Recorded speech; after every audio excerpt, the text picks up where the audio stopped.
Selamat tengah hari semua, saya Jessica Chung akan bawakan perkembangan semasa semestinya diringkas TVS. Tiada bukti menunjukkan dua varian SARS-CoV-2 yang dikesan di Sarawak mempunyai tahap jangkitan atau virulens yang lebih tinggi. Ketua Pengarah Kesihatan Tan Sri Dr. Nur Hisham Abdullah berkata, kajian penjujukan genomic sequencing di Semenanjung pula mendapati strain yang serupa masih belum ditemukan. Menerusi hantaran di laman Facebooknya, beliau berkata setakat ini masih tidak dapat dipastikan asal-usul varian itu walaupun ia berkemungkinan datang dari Indonesia yang telah mendaftarkan 67.7% varian serupa sejak April tahun lepas. Tambahnya lagi, antara negara lain yang turut melaporkan varian ini ialah Singapura, Jepun dan minoriti di Taiwan dan Hong Kong. Jelasnya, varian ini mempunyai mutasi D614G yang kini biasa ditemukan pada hampir majoriti varian SARS-CoV-2. Bagaimanapun, varian yang sama dikesan di Sarawak adalah varian yang lazim ditemukan di negara Eropah sejak Julai tahun lepas bermula dari Perancis 11.2% dan kini didominasi oleh Denmark 28%, Switzerland 15.4% dan United Kingdom 17.2% yang mempunyai mutasi spike D614G dan S477N. Manakala varian yang dominan di United Kingdom pada masa ini adalah varian B117 yang mana hampir 89.9% distribusi varian ini di dunia adalah tertumpu negara berkenaan. Inisiatif segera kerajaan membolehkan ekonomi Malaysia mencatatkan prestasi lebih baik berbanding unjuran awal oleh organisasi antarabangsa.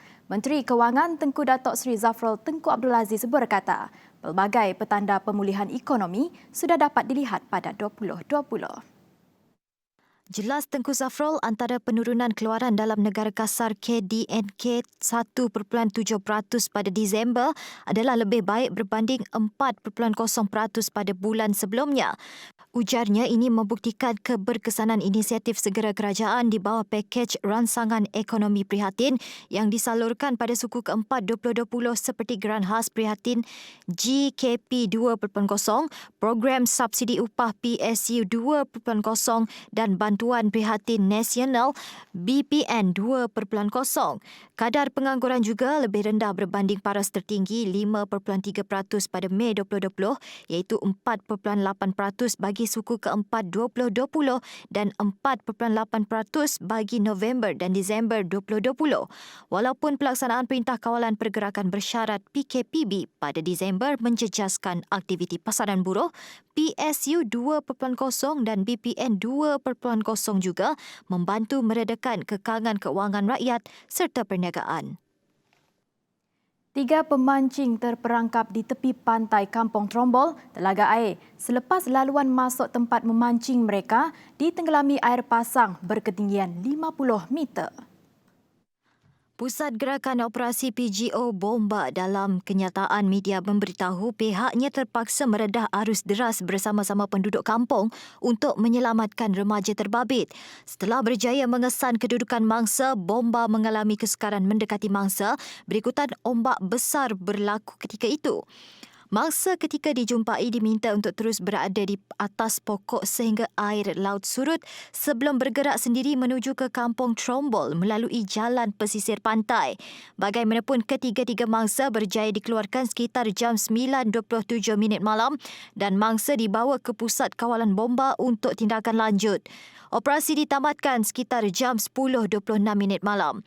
Terdahulu, PGO menerima laporan kejadian 3 mangsa terperangkap sekitar jam 2.56 petang Jumaat sebelum mengerahkan anggota dari Balai Bomba dan Penyelamat BBP Tabuan Jaya ke lokasi. Mangsa berasal dari kampung berbeza iaitu Norazi Bahar 30 dari kampung Tanjung Bundong, Azrul AS Obeng 31 berasal dari kampung Selang dan Muhammad Syahril Tomudi 27 tahun berasal dari kampung Siol Kandis. Baik, kita teruskan dengan laporan ini. Kementerian Pendidikan Malaysia KPM akan memperkenalkan saluran khusus TV pendidikan secara terestrial yang dikenali sebagai Didik TV KPM mulai 17 Februari ini.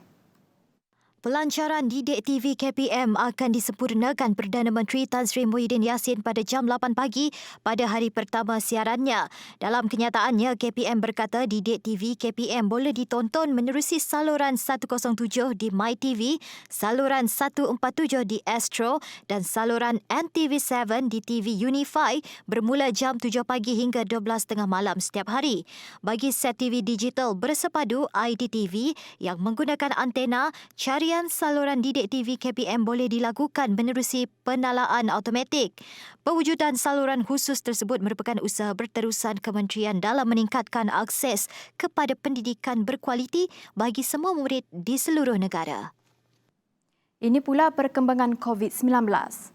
Jumlah kumulatif kes positif COVID-19 seluruh dunia kini mencecah 108 juta kes. Ia berikutan lebih ratusan ribu kes baharu dikesan dalam tempoh 24 jam lepas.